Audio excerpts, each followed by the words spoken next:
Welcome again sa Vlogero Talks at kakaiba yung episode natin ngayon at kagaya nung mga nabanggit ko nung mga nakaraan, one day magkakaroon tayo ng mga guest dito kasi marami na rin mga nag-i-inquire na gustong pag-usapan yung mga buhay-buhay at wala tayong pinipili dito randomly unlike sa mga ibang mga podcast na syempre selected lang yun at yung mga mayayaman, walang mga ordinaryong Pilipino. Tayo dito, Alright. mga kapwa natin na ordinaryong Pilipino yung mga nakakausap natin. At ang guest nga natin ay siya na yung magpakilala sa kanya sarili para mas okay, di ba? Ayos. Good afternoon po sa inyong lahat. Buong puso po ako nagpapasalamat at nabilang ako sa isa sa mga ina-interview nila para sa podcast nila ngayon. So, ako Opo. nga po pala si Marlon Nantes, Tubong Angeles, taga Margot. Ayos. Yun po, maraming salamat na nandito ako ngayon. Magandang hapon sir. At least ngayon natupad na yung isa sa mga hinihintay namin, yung makapanayam yung mga ordinaryong tao na nagsisikap din na kamukha natin. Kasi sa iba, may interview ka lang yung dapat yung talagang paldo-paldo ka na masyado, ganon. Dito sa atin hindi. Ordinaryong tao, pwede natin pag-usapan yung mga achievements nila. Oh, sina Right. ano nga, ini-invite ko nga dito sina yung James, si Kuya James na nagbabalot, kung maganda nga pati si Trudis. Kaya lang ewan ko kung maano natin 'yon, no, ma-interview natin ng maayos 'yon. Anyway, sir, yung pag-usapan natin, no, ano rin kami, interested din kami bakit pumayag ka na ma-interview ka namin dito at ayun, yung balita ko nga kasi pauwi ka na mamaya eh. Saang bansa, sir? Unang-una, nung na-invite nga ako ni Kim, so tuwan-tuwa ako kasi para bang isa ito sa mga achievement or accomplishment Ayos. Opo. na magiging experience ko. So, first time kong magkaroon ng ganitong So, nagre-reels ako, nag-video. Yun. So, Ayun nagko-content pala. din. Oo, may content Ayun ako. pala. Pero yung ito, mas level up. Ayos. So, Opo. hindi ako nag-alinlangan nung sinabihan nga niya ako na magkakaroon ako ng schedule for podcast. Kaya, sige, sabi ko, iset natin bago ako umalis. So, yun nga, mamaya, babiyahin na ako. Yun So, po. by October 5, nandun na ako sa akin pupuntahan. Saan, sir? Saang bansa? Medyo malayo-layo, sa US. Sa US. Yes. Ayos. Sasakay na ako. At least sir, nagpapasalamat kami dahil kahit limited yung oras mo, napagbigyan mo kami na paunlakan yung podcast na gagawin natin ngayon. It's my honor also. Maraming Thank you, salamat. Thank you. Maraming salamat po. Sa US, sir, ano naman yung ano nyo doon? Yung like trabaho or... So, yung trabaho ko ay sa cruise ship. So, isa ako tawag nila ay seaman. Seaman, ayun. So, di naman totoo yung pagka-seaman, babayaran. Yan ang common na sinasabi nila. Pero Opo. sa awa ng Diyos, ano naman tayo? Unique tayo na seaman. Yun ang maganda. Hindi tayo yung Kasi- sinasabi nilang ganun. Kasi sa mga nagiging seaman, sari-sari yung nagiging nagiging Interpretasyon. Meron mga seaman yung isa yan sa mga matataas yung sinasahod pagdating sa larangan ng pag-abroad. Oh, Seaman, isa sa mga diba? pinagmamalaki sa Pilipinas na pagka sinabing seaman kasi asawa ng seaman, sabi. Doon pa lang sa pagiging asawa mo na parang may may level up na eh. Level up na dati parang sa Pilipinas dito pagka sinabing nagtatrabaho yan sa call center no, 'di ba? Mataas na kagad Dati, yung di ba? nung araw, mga 10 years ago, 5 years ago, mga ganun kasi yung nila eh. Nasa isip nila. So yung page pala niya, kung nagre-reel natin, i-plug natin. i-plug Check nyo natin na lang mamaya. yan. Check nyo na lang sa screen natin. Yan yung kanyang page. Pabigay na lang mamaya, sir, para Sige. sa mga nanonood. Ba't nagustuhan nyo naman, sir, yung yung pagko-content? So, yung content na yun, kasi parang libangan na rin, parang libangan ko na lang din. At saka yung, at least, nabibigyan ko ng memories, kumbaga, kung ano yung mga yan, nagawa number ko ng one yan. araw to. At May parang tayo. memories ko na rin yan na May pwede kong nakatago balik-balikan. tayong kagad, backup sa mga nangyari. Oo. Totoo yan. Yun. Totoo yun. Kasi kagaya sa akin, nawala yung tatay ko, naghahanap ako ng mga ng mga video-video niya, yung mga ganon. At least tayo, nag-iiwan tayo ng mga memories. Yung iba kasi, tingin nila pagka-content, akala nila pera-pera lang, no? Aside dun sa pera, syempre may mga trabaho naman tayo, kahit di tayo mag-content, kikita tayo. Yung pagre-reels, pagko-content, pag-YouTube, isa rin yan sa magandang pagtataniman ng ating mga memories eh. Totoo yan. Yung naman yung niche nyo, sir, o yung mga topic sa sa mga reels nyo? Iba-iba. May mga content ako na nung dumating ako. So, unang naisip ko ng mga reels yung i-gathered mo na yung mga kaibigan ko. So, may mga banding kami. Ayun. Oo, makikita mo dun sa reels. So, nung last time nga, nagkaroon kami ng get-together. So, nabigyan din ako ng opportunity na Mag-grills ka doon. maging song lead, Ah, okay. yung parang vocalist dun sa band. So, Kumakatawa kayo. konti, Nagbabanda kami. pakonti-konti. Parang Yun. kami, ng kapatid ko, Ayun. nagbabanda rin kami. Tapos may mga vlog din ako sa farm. So kung ano yung activity ko nung araw na yun, so binibideo ko yun. Tama, Tapos no? ina-upload ko sa At least nakakapag-inspired ng mga ibang manonood about sa paano mo in-spend yung maghapon. yun. Oh, di naman mahirap sir yung ano, yung, 'di ba pagka seaman, parang parang ilang araw ka sa dagat, ilang 'di ba nakakaano 'yon? So yung aking trabaho naman as a seaman, so ano kami passenger, may cruise ship. Cruise ship. So 7 days lang siya. 7 days. 7 days cruise. So every other day nasa kami, nasa port.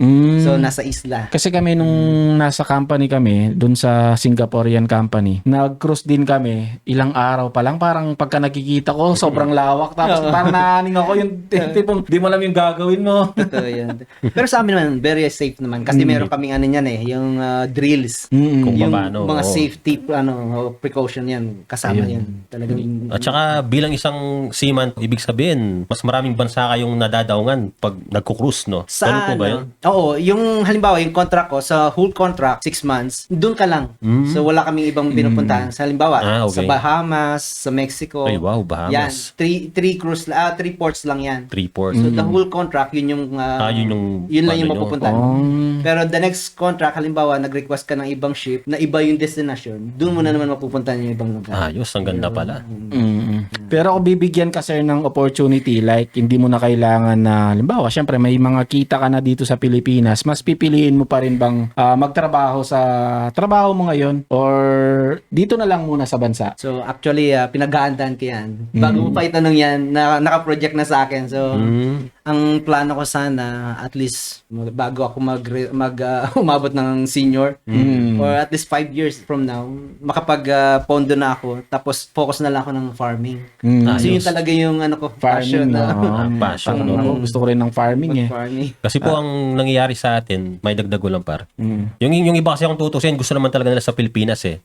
Kaso yung madalas na kumatok na opportunity, yung sa abroad nga, na makikita mo na doon ka kikita ng malaki na hindi mo talaga kayang kitain sa Pilipinas. Yun kasi yung nangyayari pag minsan eh. Kaya yun, ano tayo. Yun nga, yung mga taga, ito, share ko lang din, yung mga taga ibang bansa like Canada, nakikita natin yung nagiging problema par. Kasi, una, pupunta doon, nakala yung malakihan na, no? Ngayon, yung mga kakilala kong nasa Canada ay medyo nakaka-chat ko, nagrereklamo din sila sa, sa gastos, no? Tama, Hindi rin. oo. Yung Totoo isa, nagsisisi, gusto na lang daw magstay dito sa Pilipinas. Mas maganda pa daw yung sitwasyon niya sa Pilipinas kaysa doon. Kaya lang parang kailangan niyang tapusin yung kanyang kontrata, no? Ayun. Pero syempre iba naman sa US, lahat naman, kahit ako pangarap kong makapunta ng ang dami na namin bansang napuntahan, pero US hindi pa rin, no? Yan yung isa sa mga sa mga bucket list ko Parang yan. ano rin siya par, no? Yung case-to-case basis talaga par.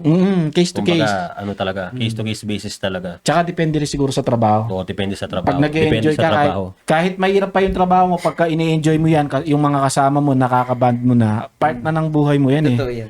May enjoy mo yan eh. Kami, ganito lang, ayan, content, tapos, passion na rin namin yung content. Kagaya nung Gusto ko sa'yo. yung ganyan.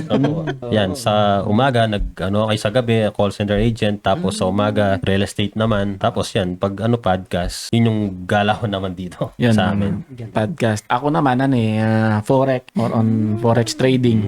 Tapos, content creation din. Dati rin akong, yung time na sumikat yung yung channel ko sa YouTube, nagka-silver play button. Ano yan, parang sa NFT. Ang ganda nung niche na yon, yung topic na mga ganun. Ang lakas sa sponsorship.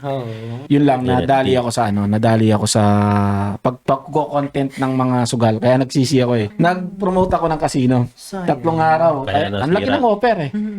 Ginrab ko na, tapos pagdating ng nawala. Ayun, so kayo sir, sa pagko-content ninyo, halimbawa ngayon, may lumapit sa inyo na mga gambling site, tatanggapin nyo ba? So yan ang hindi ko kasi as a Christian, so Ayun, ina-avoid yun. ko yung mga ganung gawain. So mas hilig ko yung halimbawa food, at saka yung mga more on encouragement. Tama, Kung tama. ano yung mga may mga sense Motivational na po, no? motivation. Yan yung mga gusto ko. Kailangan natin. Pero yung gambling, Oh, sorry. iyan yung isa sa mga naging lesson ko nga eh. Sineshare ko rin sa mga audience ko yan, sa mga influencer.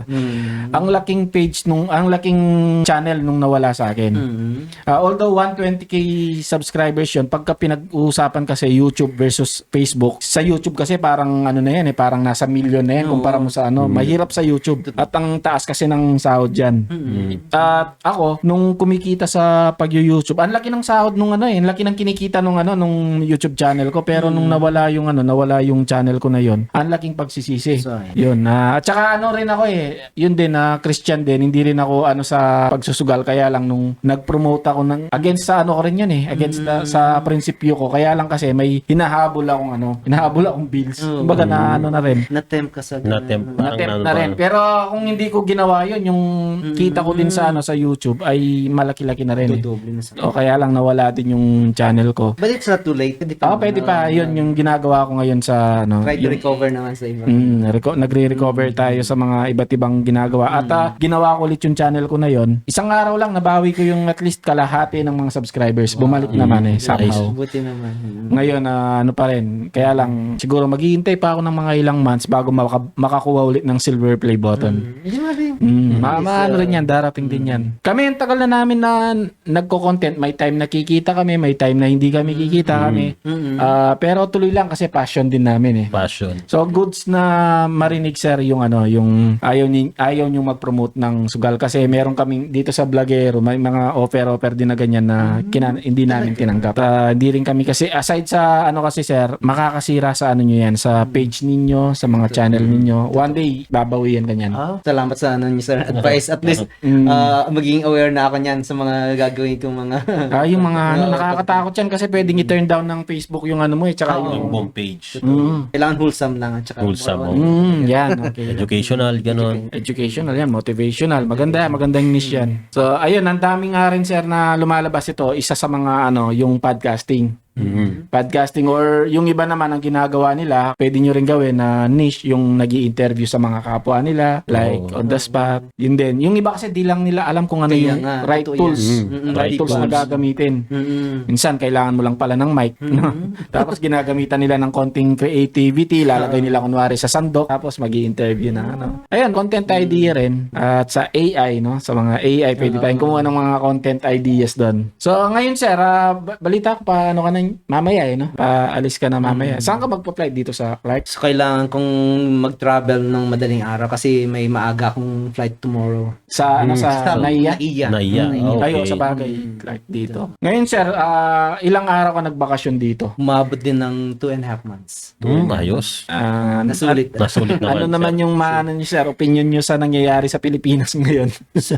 sa nangyayari naman sa bansa natin, medyo na-shock din ako kasi nakakaano yung biglaan na yung napakalaki palang pera, yung malalaman mo na nangyayari. At saka sayang. At saka yung nangyari sa mga flood na binabaha. Projects, nung nangyari yun, dami na tamaan. Tayong mga nasa baba talaga yung tinamaan dyan Kaya sinasabi ko nga din sa ko sa mga content ko na tama na muna yung DDS ako, BBM ako. Kampi-kampi tayo dapat, tayong mga nasa baba. Kasi yung mga corrupt, yung mga kalaban talaga natin Kaya yun yung isa sa mga pinopromote ko ngayon dun sa page ko na magkakampi tayong lahat. Walang pinklawan, walang DDS, walang BBM, tayong mga nasa baba, magkakasama tayo. So, yun nga, yung ko sa page ko, yung pinaka parang anong tawag kasi sa mga ganun, parang nagbibigay ka ng hindi propaganda may ibang tawag na maganda. Yung yung advocate, parang ganun. Na tayo, advocacy ng page ko is magkakampi tayo lahat. Hindi tayo magkakaaway. Kaaway natin is yung mga totoo kasi yung Pilipinas hindi naman siya mahirap. Pinapahirapan siya. Totoo yun. Pinapahirapan lang tayo ng mga Isipin nyo, ang laking funds ng yung mga funds na mga kinulimbat pwede nang ibawas sa utang ng Pilipinas. Oo naman. Diba? At saka ang dami natin resources. Ang dami. Compare sa ibang bansa. Sa atin, nasa atin na lahat eh. Grabe yung pinag-aagawan nga tayo. Kung iisipin, pinag-aagawan nga tayo ng ibang mga bansa eh. Ano tayo eh, isa tayo sa mga pagka nagkaroon ng World War III, isa tayo sa mga key location ng Western. No? Pwede silang yung mga eroplano nila. Isa sa kaya lang, isa rin tayo sa magiging battlefield. Wag naman. Yun lang yung nakakatakot. Kaya yun yung lagi natin pinag-prepare na wag naman sana. Wag mangyari. Yung kawawa tayo. Nakikita naman natin sa ibang bansa yung mga nangyayari sa gera. Tapos, yung iba, ang tatapang gusto makipaglaban sa China. Wala tayong kaya to. Baka lulusawin lang tayo. Suicide lang. So, ayun sir, yung pagko-content ninyo, may mga ilang na kayo, followers or... Bali, minsan nadadagdagan ako na 3. Ganyan. Ilan lang, 1.6 lang, 1.6 pa lang. Pero hindi ko naman, hindi ko nirarush. Take time. lang naman parang ini-enjoy lang din ini-enjoy naman. ko lang. Di naman yung tipong kaya mo ginagawa para sa pera, no? Hindi. Pagka kasi ganun na yung ginawa natin sa mga content natin na money-driven na siya, kahit ano gagawin mo Pero sir, ang isa kong naisip, kung sakali man na maganda yung monetization ko, hindi ko naman yung pera na yun, itutulong ko lang din sa Ayun, yun Nice. maganda. Ayun yung maganda. sa mga relatives, gano'n. Nice. Hindi ko naman siya sasulat kasi syempre, di ba, ang ko nga it is more blessing to give than to receive. Tama, Yun yung tama. prinsipyo. Mas maganda yung nagbibigay talaga. Ito yun. Kaysa sa humihingi. Kasi pagka humihingi ka, hanggang kailan ka ba humihingi? Yung nagbibigay kasi meaning blessed ka. Totoo. Naniniwala din ako kaya ako isa rin yung sa naming magkakapamilya yung for I know the plans I have for you, plans to prosper you, not to harm you. Yan yung namin pinangahawakan namin. Tama yun. Totoo yan. Yan yun Talagang wala naman talagang plano na pahirapan tayo ng Diyos. Nasa atin yan. Nasa galaw din natin kung paano natin makukuha yung mga resources na yan. Ano rin kami, sir? Na Christian. Christian. Yun lang, nung nawala yung pastor namin kasi hindi naman namatay. Umalis lang.